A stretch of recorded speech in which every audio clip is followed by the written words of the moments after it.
Dorset के गांव वाले तवील उरसे से आश वुड मिनर के बारे में सरगोशियां करते आए थे। ये एक वक्त में शानदार महल था, मगर अब खंडर की सूरत में चटील मैदान के किनारे खड़ा था। उसकी टोटी खड़कियां धंध में लपटे खीतों पर ऐसे खाली निगाहें डालती थीं जैसे कोई जागती, गैर पलक झपकाती आंखें हों। वहां कोई नहीं रहता था, न ही उस वक्त से जब एशवावाड़ खानदान का आखिरी फर्द बगैर किसी निशान के गायब हो गया था। दिन के वक्त वो इमारत महज पत्थर और खामोशी थी, मगर रात को मकामी लोग दावी करते कि खिड़कियों के पीछे रोशनी चलती नजर आती है। लकड़ी के शहतीर में से कदमों की चाप सुनाई देती है और कभी किसी मर्द की मध्यम सरगोशी। अक्सर लोग इस जगह से दूर रहते। बच्चे एक दूसरे को हिम्मत दिलाते कि जंग आलूद गेट को छू कर दिखाओ, लेकिन अंधेरा होने से पहले सब भाग निकलते। इसी गांव में एक धुंधली अक्टूबर की शाम लंदन से आया हुआ मॉर्क एडवर्ड हेल पहुंचा। एडवर्ड को हमेशा भूतों की कहानियां पसंद थीं, मगर वो इन पर यकीन नहीं रखता था। उसका मकसद सिर्फ ये था कि मकामी दास्तानों के पीछे छिपी हकीकत को दरियाफ्त करे, और ऐशवावर्ड केस तो उसके लिए नहायत प्रक्षिश था। ये मैनर 1873 से वीरान था, जब लॉर्ड वलीम ऐशवार्ड और उसका खानदान गायब हो गए थे। कोई लाश कभी ना मिली, न ही कोई वजह सामने आई। ये राज आज भी उसी तरह फजा में मौलक था जैसे मूर पर छाई धंध। एडवर्ड ने गांव के सराय में कमरा बक किया। जब उसने मीनर जाने का इरादा जाहिर किया तो सरायदार की बीवी ने सर हिलाया और कहा, रात के वक्त मत जाना, ये घर जायरीन को पसंद नहीं करता। एडवर्ड ने मुस्कुराकर जवाब दिया, ये सब तोहमात हैं। कहानियों के लिए बेहतरीन मवाद तो हैं, मगर हकीकत नहीं। पहली रात उसे शाम हाथ में लालटीन लिए एडवर्ड ने ऐशवावाड़ के जिंग आलूद गेट को धकीला। रुस्ता झाड़ियों से टा हुआ था। कांटेदार बीलें उसके जूतों को हड्डी जैसे पंजों की तरह जकड़ रही थीं। मीनर स्याह और नम दीवारों के साथ ऊपर को उभरता हुआ दिखाई देता था, खड़कियां खोखली आंखों की मानिंद। अंदर फर्श पर मोटी गर्द जमी थी जिसे बस चूहों की दौड़ भाग ने हलाया था। फटे हुए पर्दे ताबूत की चादरों की तरह खड़कियों पर लटक रहे थे। अजीम हाल के दोनों तरफ पोर्ट्रेट्स आविजा थे। एशवार्ड खानदान के मर्द वो खवाताइन, सख्त ताथरात के साथ। एडवर्ड चलता गया और उसे लगा जैसे उनकी आंखें उसका पीछा कर रही हूं।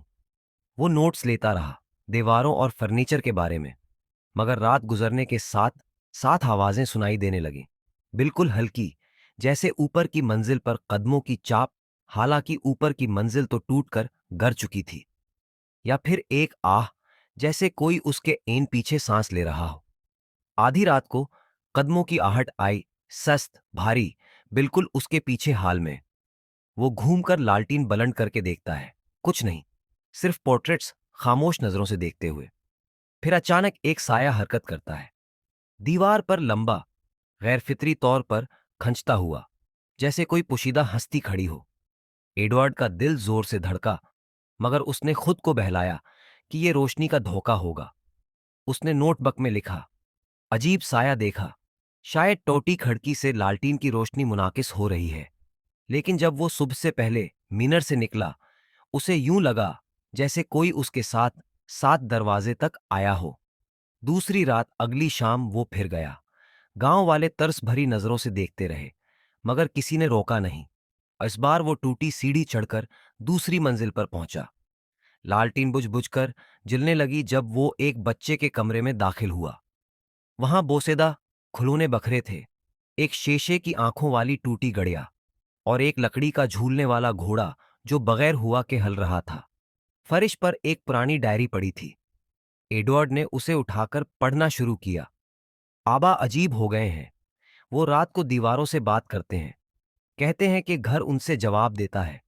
उम्मा कहती हैं हमें नहीं सुनना चाहिए। मुझे हाल में मौजूद साया से डर लगता है। वो मुझे सूते में देखता है।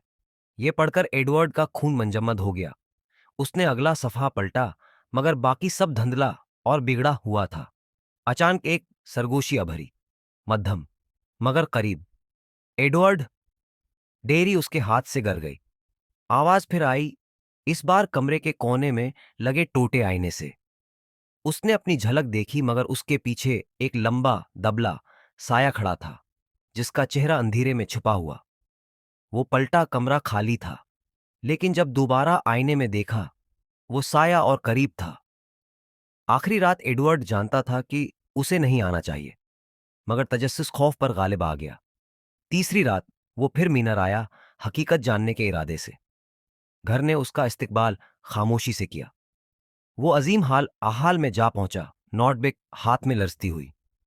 मुझे खौफ नहीं है, उसने सरगोशी की, मगर आवाज कांप गई। लालटीन की रोशनी डूलने लगी। पोर्ट्रेट्स की आंखों में जिंदगी आ गई थी। उनके होंठ हल्की मुस्कुराहट में मड़ गए। हुआ सर्द हो गई और मिट्टी और नमी की बदबू फैल गई। हाल के दूसरे कोने से साया भरा। ये दीवार पर खंचता हुआ गैर इंसानी कद काठ के साथ उसकी तरफ बढ़ने लगा। लालटीन बुझ गई। अंधेरा छा गया। सरगोशी अब हर तरफ से गूंजी। मत पलटना, मैं पहले से यहां हूं। कुछ बर्फ सा उसके हाथ को छूने लगा। फिर एक और हाथ ने उसके कुंधे को जकड़ लिया। एडवर्ड की चीख निकली और मीनर दोबारा खामोश हो गया। अख्तितामिया चंद हफ्तों बाद गांव वालों ने देखा कि ऐश वर्ड मीनर में एक नई रोशनी जलती है। तूफानी रातों में एक लालटीन हाल में चलती नजर आती, जैसे कोई अब भी वहां घूम रहा हो, अंधेरे में नोट्स लिखता हो। लेकिन एडवर्ड हेल कभी सराय वापस न आया। उसका कमरा खाली मिला। सिर्फ नोटबुक बस्तर पर पड़ी थी। आखिरी अल्फाज कांपते हाथ से लिखे गए। ये घर सरगोशी करता है। ये चाहता है कि मैं यहीं रहूं। और वो रह गया।